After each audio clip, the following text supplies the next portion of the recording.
There we go. Kris, LeSueur. This is episode 38 of the Preferred Experience podcast, here with Dan Beaver, owner of Cadence Running Company today. And we're going to go over shoes and gear for the Grand Canyon. Yes. And I have known, I was trying to think how long we've known each other, but at least, I would say 15 years. At least, yeah. At least in that 15 area. years, yeah. So, Hi, guys. So been fun getting to know Dan over the years. And how many Ironmans have you done now?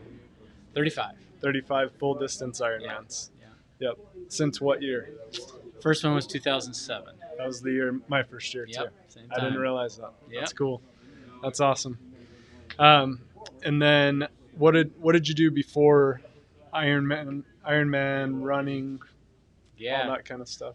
Yeah, so my background initially before Ironman was marathon running. So I did that, a bunch of marathons, I think somewhere in the 70-plus range. And before that, I played baseball. So completely opposite of running and endurance sports. But, yeah, kind of got hooked in around 2000, started running marathons, and then it just transitioned into Ironman after that. Yep.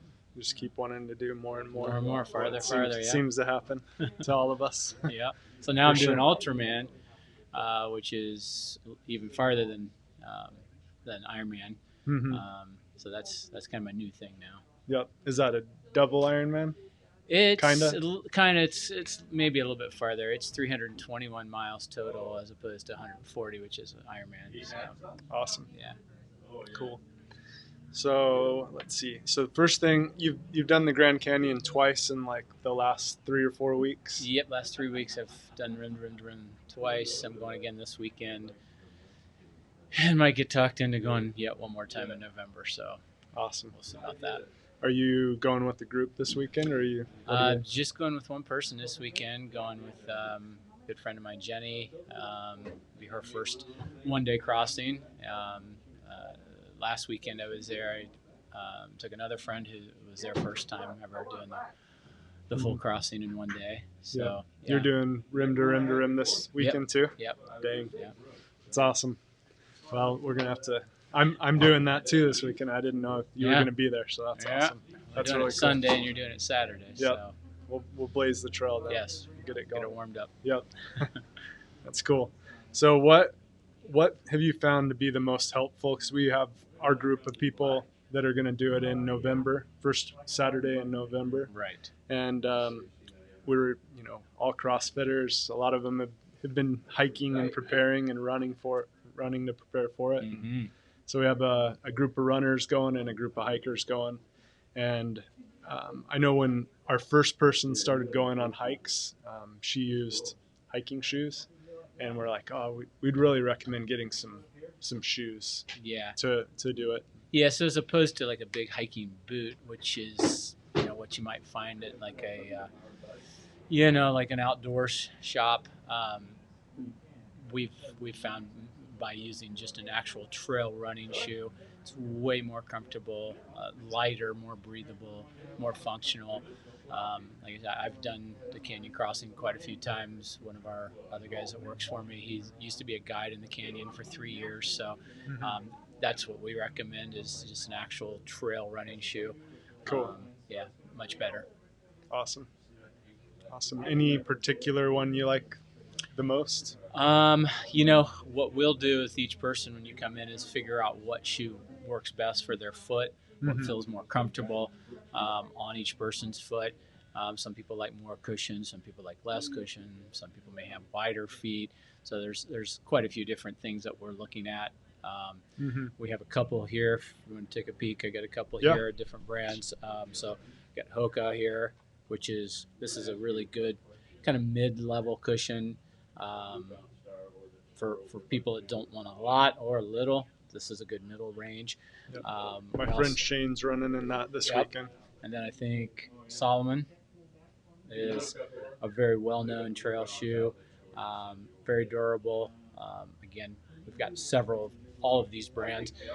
The other very popular is Ultra. And again, we have all of theirs from low cushion to high cushion. They also tend to have a little wider toe box, so as your feet swell, you have room for that to happen. That one's been my personal favorite. Yeah, that's what you've been using. And then, of course, Nike also makes a very good trail shoe. So we carry their full line, along with several other brands as well. But the key is coming in, letting us take a look at your feet, fitting you for the ones that work best for your individual issues and needs.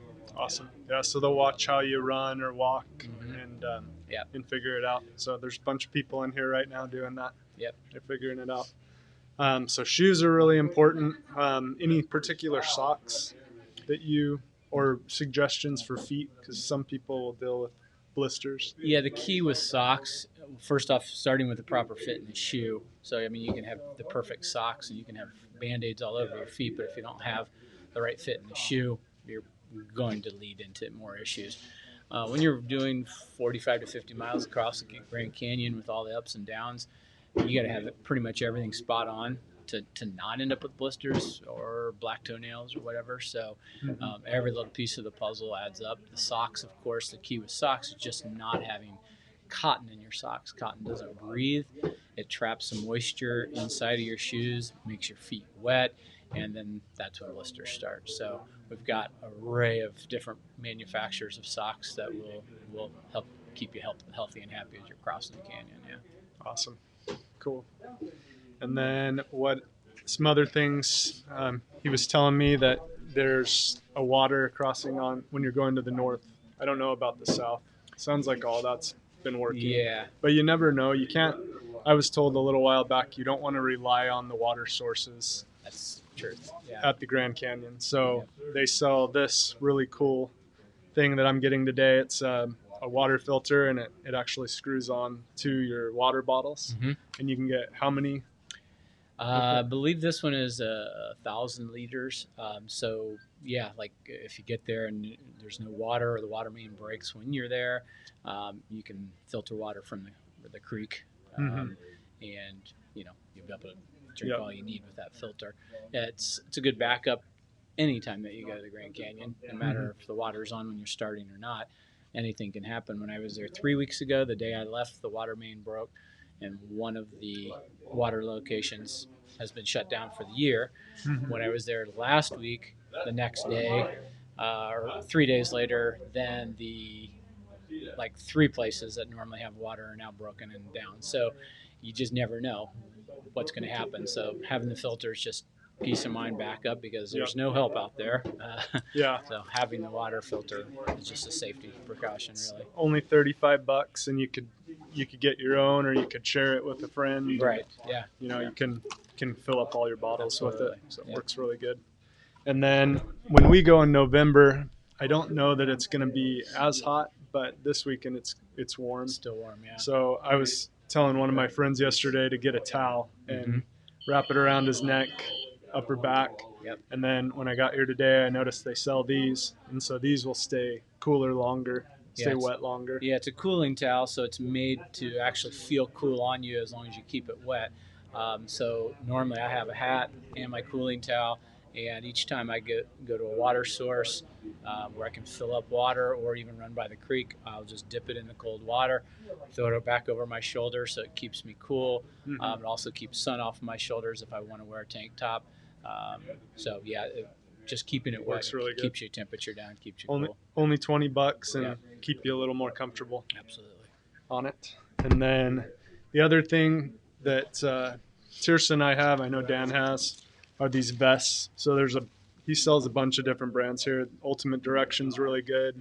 Nathan's is awesome. Solomon. I think those are the 3 you sell, right? Yes, those are the 3 main brands that we carry. So any recommendations on why would someone want a vest over a backpack?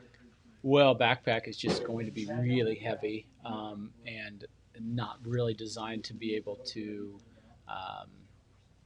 just carry water. It's like if you were taking, like something to sleep in, maybe you're spending a week down in the canyon or something like that, you may want something to sleep on, something to sleep in, lots of changes of clothes, all that. The vests that we're specifically selling are made to be able to go out and run on the trails anytime, but also for the canyon, it's nice because you can have the 2-liter bottle or bladder in the back full of water. You've got like the one we were just looking at there has also bottles on the front, so you can have an electrolyte drink on the front, your bladder in the back with water, and then you're not just stuck with just water or just electrolytes, because you need to be getting them both.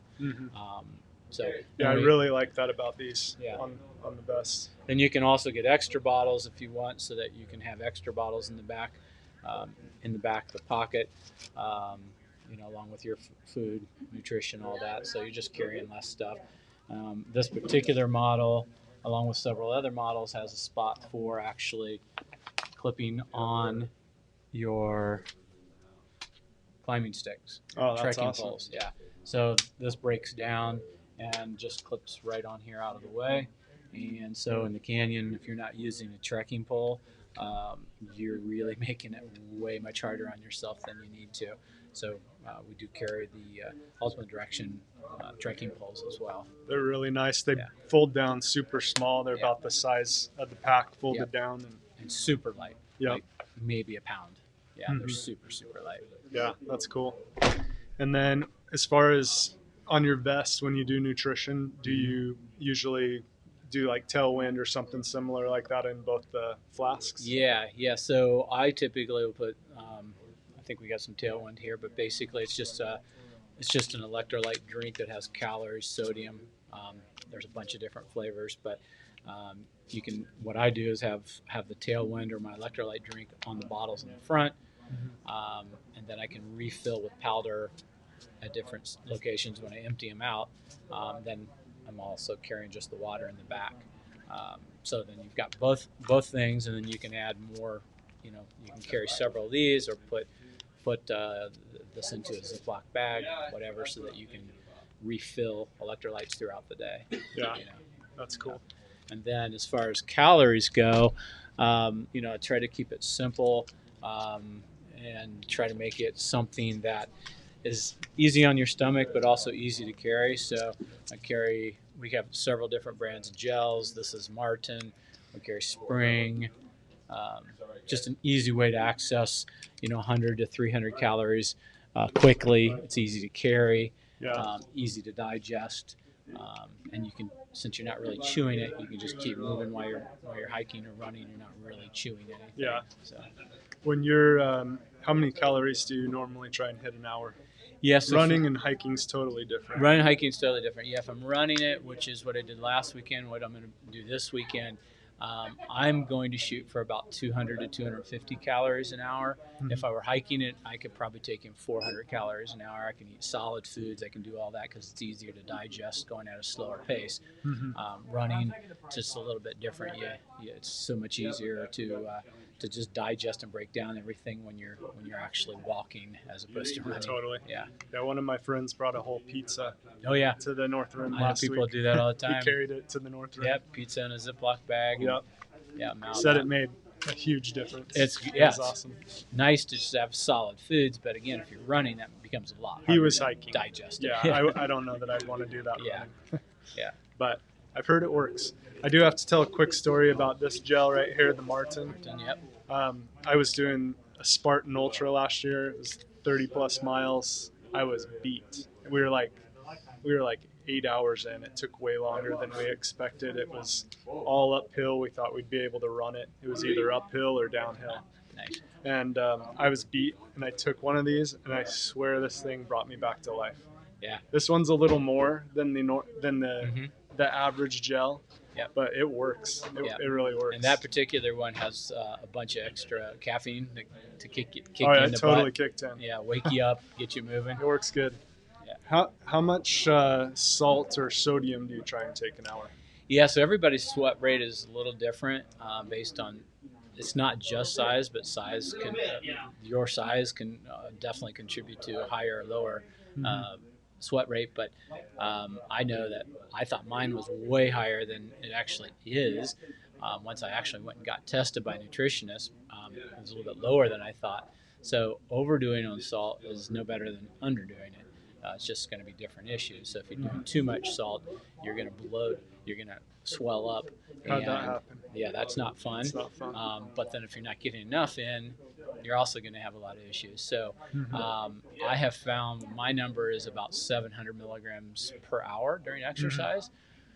which may sound like a lot to some people, but it's really not that much. So like with what the product you have there, Salt Stick, these are just capsules that you can take with water.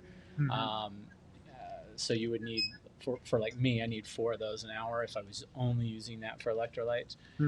That's part of what we can talk to you about too, is figuring out, okay, what is my nutrition plan, and then what is my combination that I'm getting for electrolytes per hour, because you're going to get some maybe in your drink, and you're going to have some maybe in your gels, and if you're eating Fritos or something like that, you're getting some. So looking at the whole picture, this is just a clean, easy way to get it, because you can pop 3 or 4 capsules every hour with some water. You're done. You don't have to worry about it. So, that's awesome. Yeah. One thing you really want to do with all the nutrition too is you don't want to wait till game day. You don't want to wait till the day we're doing the hike. That's right. You want to start trying this now. Start experimenting with it now.